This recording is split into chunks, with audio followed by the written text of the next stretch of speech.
harmony or disharmony. That is the duality. We can either be living in harmony or we can be living in disharmony at any given point. So I could be making this video and this video flows harmoniously because I am in a state of harmony, ease, or if let's say I make this exact same video but I maybe eat a bad meal and I have a headache and I didn't get any sleep, then it would be a disharmonious video that isn't flowing because I am, this mind body spirit complex is in a state of disharmony.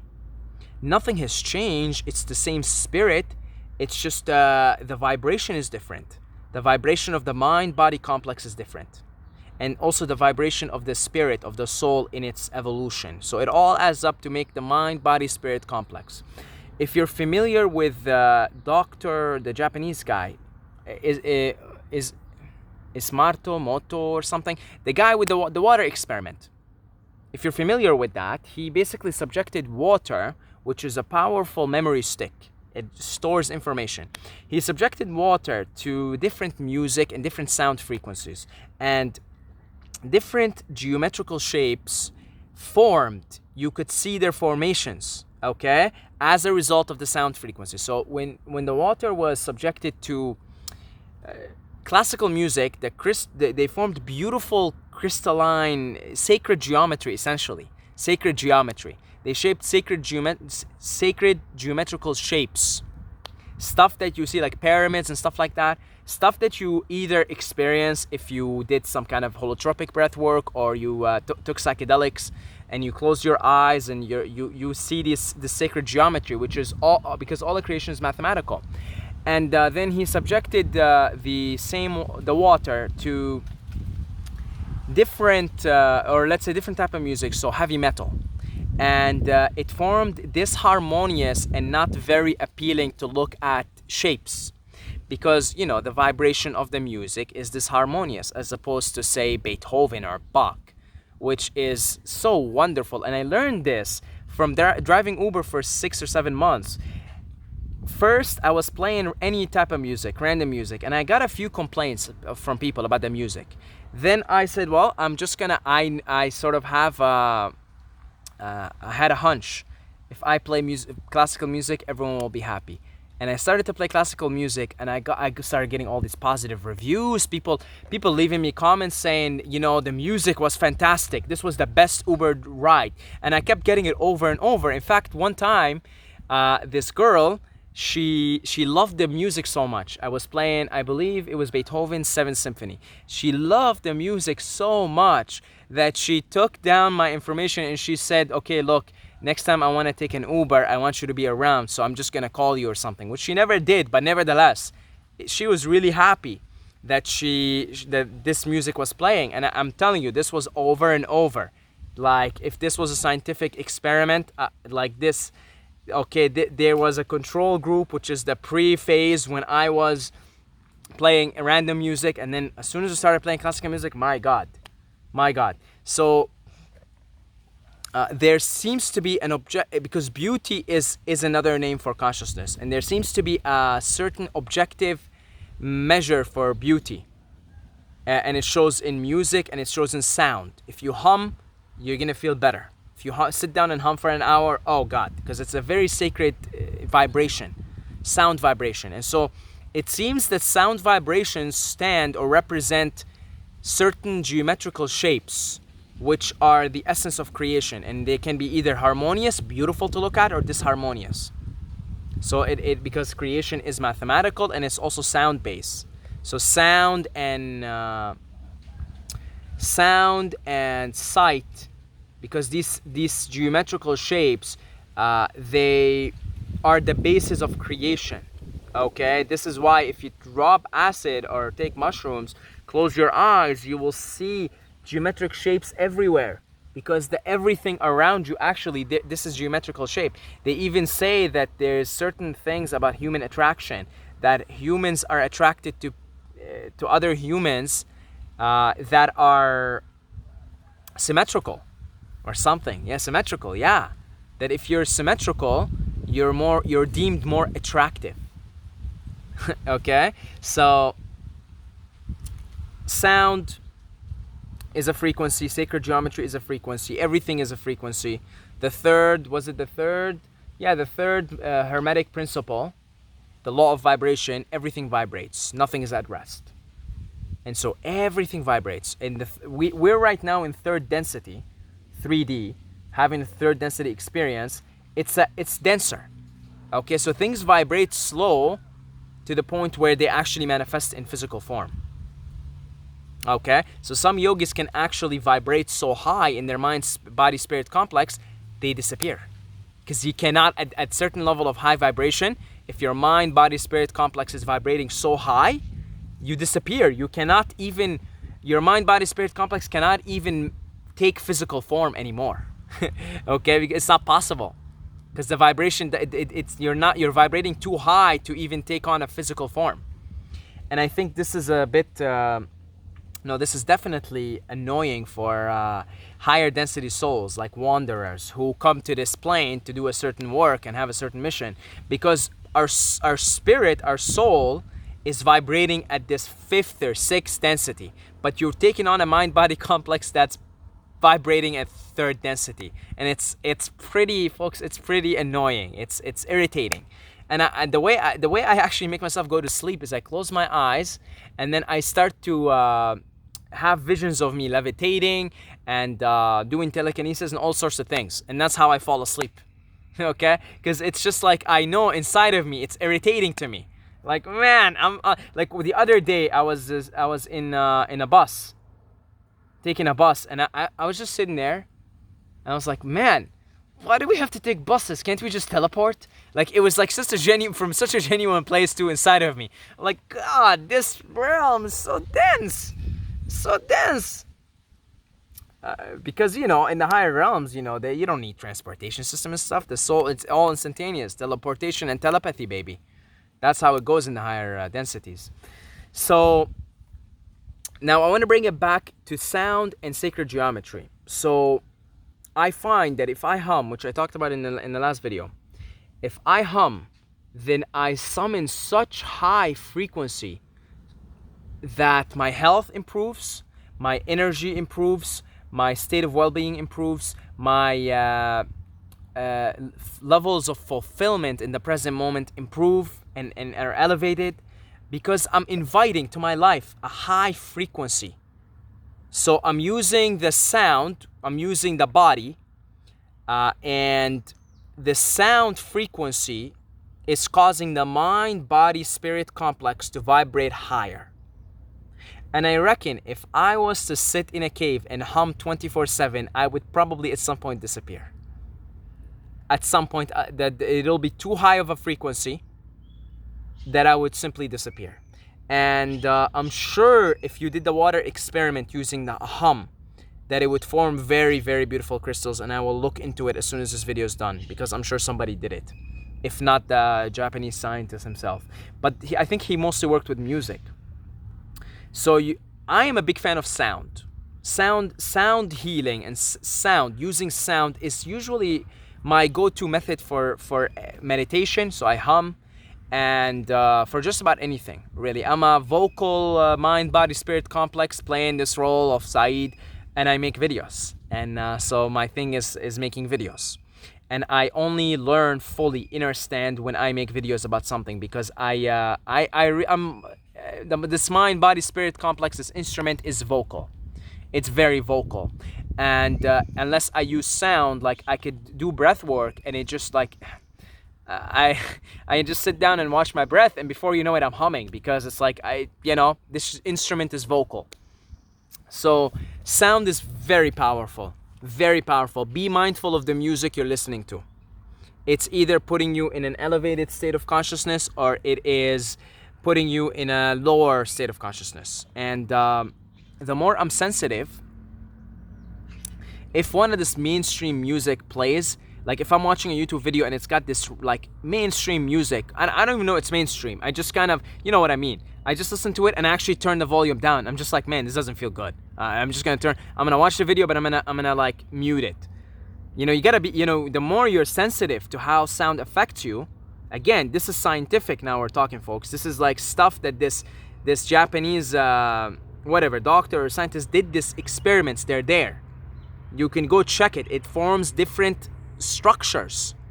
Some are beautiful and harmonious, others are disharmonious. So if you're putting garbage music, I don't want to call it garbage because nothing is bad. Nothing is good or bad inherently. It's just experiences. Let's say you put music that is vibrating at a lower frequency, at a lower vibration. It's denser frequency. It's denser music. It activates your lower chakras. What do you think is going to happen to you over a period of listening to this stuff? Over a period. Okay, over a period of listening to this music, you're going to take on its vibration. You're a sponge. Your mind, body, spirit complex is going to just soak it like a sponge. So your thoughts are different. Your thoughts, because everything is a radio station, a TV channel. So now that because you're listening to this music, let's say all you listen to is angry music. Your thoughts are going to become angry because you're tuned into that vibration. Your thoughts are going to become angry. You're going to be irritated. You're going to be anxious.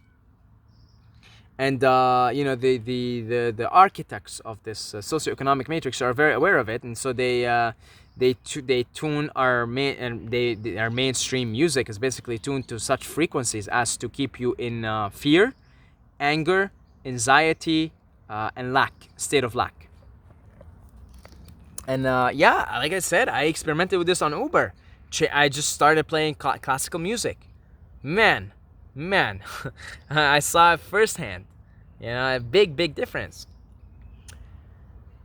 And so in the same way, now because sound creates, or it doesn't create it, it reflects it. Both reflect. Sacred geometry reflects sound, and sound reflects sacred geometry. So another thing that you could do to be aware of, not just what you're listening to, what you're inviting, the sounds, but also the how you use geometry. So one thing that I noticed, and I'll try to show you here as much as I can. One thing I notice is when I go into a deep meditative state, what I end up doing is, and I actually saw another, I think Bashar, the channeler, do it. So let me see if I can get this right. Okay, let's try and put it here. Maybe. So, okay. Come on. All right, let me pause this. Okay, so I know you're not seeing my face, but this is what I wanted to show you. So when I get in a deep meditative state, my hands, they do this, which is a pyramid. You see, they just naturally do this, and I hold it there, and I hold it long enough. And if I'm sitting upright and my spine is aligned, again, that's all.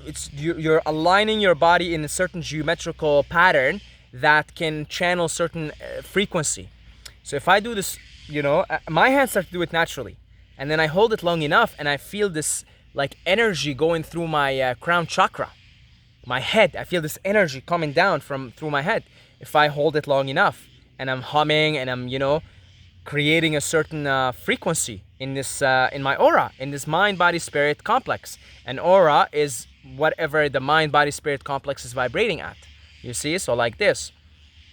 So another one that I also find myself spontaneously do is this, which is associated with gratitude, and it will make you feel grateful.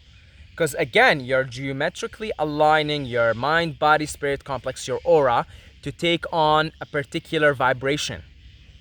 Some vibrations are harmonious, some vibrations are disharmonious. It's a matter of harmony and disharmony. That's what it comes down to. It doesn't come down to good or bad. Now we associate good with harmony, bad with disharmony. Fair enough. Nobody wants to really experience pain. Nobody, I guess if you're benevolent and you choose the dark side, you know, but even then, Ra tells us at 6th density, the soul that took the negative path realizes that there's no exit. It's a dead end, and it actually switches over to positive, because you can't go to 7th density unless you're on the light path. So the game is rigged towards the light, towards harmony, towards pleasure, towards good, what we refer to as goodness. So yeah, be mindful of the way you align yourself physically, your physical instrument, how it's aligned, how you walk, how your posture is. Your spine should always be erect, and your mudras, hand gestures, which are very important in the Indian philosophy systems and yoga for good measures, because your mudras, again, if you're doing this, the gratitude, or if you're making a pyramid shape and your body's aligned in a certain way, then you're literally just like when you listen to music. When you listen to music, you're inviting certain vibration. When you're aligning your physical instrument in a certain way, you're also shaping and forming certain geometry that is taking on a particular vibration. And it's really funny because all these things, I didn't actually watch any videos or anybody explain this. This all came to me when I hum, because the humming is such a high vibrational sound that it naturally, as I'm humming, my spine erects, and I get into these mudras, in the pyramid or the gratitude or this. Naturally, I didn't watch anybody do this. I didn't learn. What I'm telling you here is from my meditations, almost entirely from my meditations. Okay, it's just these things because, you know, the law of attraction: positive attracts positive, negative attracts negative. So because I'm chanting such a sacred and high vibrational sound frequency that it is taking on the shape of a high vibrational geometrical arrangement. You see, and sometimes when I hum, I start to see pyramids here, and I start to see sacred geometry, sacred geometrical shapes, because it's all one thing. It's all reflects sound frequency, reflects certain geometry, and geometry reflects sound frequency also. You see, so it's like that's why meditation is so powerful, and chanting is so powerful, because it will literally answer your calls. It will literally, like, think about it. When I ask you something, or when anybody asks you something, what do you say when you don't know the answer? You say, See?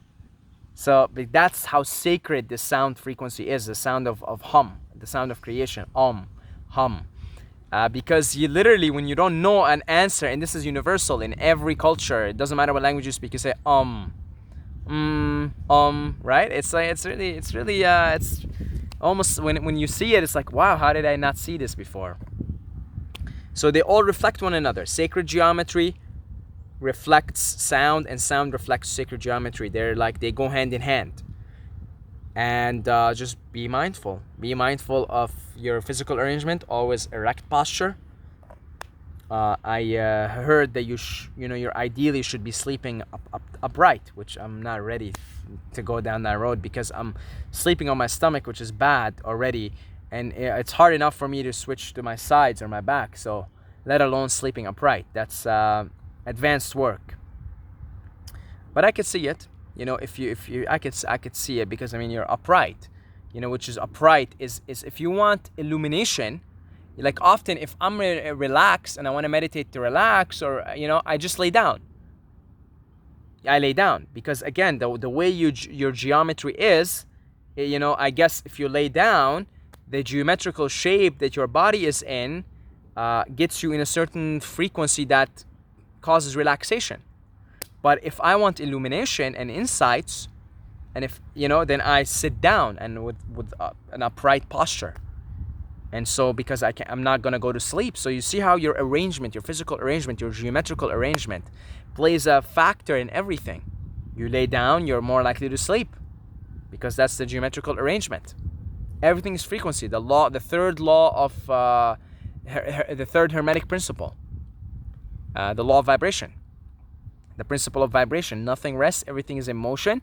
And so at the highest vibration, you're at total rest. But you're also at total rest. It's kind of like if something goes so quickly that it seems like it's at rest. Like if you reach the speed of light, it seems like you're at rest because you're vibrating so high. So at the very highest vibration, you're at total rest, but yet you seem you're in motion. And then at the lower vibrations, when you take on physical forms, it's also because you're vibrating at a low rate, and so it condenses into matter. Just think of gas, think of liquid, and think of food. Or sorry, what am I saying? Is there somebody there? Think of gas, think of liquid, and think of solid. You know, go back to science class. And it's the same thing. You know, if gas, if it starts, it's vibrating high, okay, it's vibrating high, so you can't see it, but then you condense it and it becomes liquid, and you condense it further and it becomes solid. Think of water as a perfect example, right? You have vapor, and then liquid water, and then ice. They're all different degrees of vibration. You see, they're all just vibrating at different rates. Nothing rests, everything vibrates. So you think of this physical dense realm, third density, as a solid ice. Think of it as ice. And think of like when you, for example, you chant something sacred, or you listen to music that's vibrating higher, you turn from, it's actually a perfect example, because if you meditate, you get in a state of flow. Okay, well, what's flow? Water flows. And that's why I'm pretty convinced if I was hanging out in a cave humming 24/7, I would probably cease to exist in this physical 3D, because I would get so high vibrational that I would go from solid to liquid. I'd become in a state of flow, which is nice. And then if I keep doing it long enough, maybe for a year, just humming in a cave, I'd become vapor. I would just get the vibration would get too high for this mind body spirit complex. I would just become vapor, which is how some yogis just you know, they vaporize. You know, they dematerialize. Is what it's called, dematerialization. Okay, it would require dedication to meditation. You would just have to be basically a meditator. You know, if that's your gig. You're not here to be in this earth. You're not here for a mission. You're here just to dematerialize, and you can hang out in a cave and keep doing it. Raise the vibration via meditation, sacred, whether it's putting your body in sacred geometrical arrangements, combine it with sacred sound vibrations. And then you would eventually dematerialize. You become vapor. So pretty cool stuff, pretty neat stuff. I'm currently studying the Hermetic principles, and I will have many videos on it, because I'm taking my time reflecting and understanding the 7 Hermetic principles. I took my time to understand them and everything, and I even had like papers all over my apartment describing the Hermetic principles, but it's been 3 years now, and I want to revisit it again and make videos on it. So it's pretty cool stuff, pretty neat stuff. I love, this is stuff that really turns my light bulbs on, like really turns them on. So thank you to the Patreons for your continuous support. And here's a big kiss. I love you guys. And if you would like to support this community, you got a couple of bucks a month to spare, then you can become a Patreon family member down in the description. If you just want to make a one-time donation, you can do so via PayPal. There's links in the description as well. And keep raising your vibration, folks. If you want to reach out on Instagram, have a one-on-one request, inquiry, something like that, I'm available on Instagram. Just look up my name, Saeed Mobayed. And until next time, may the force be with you.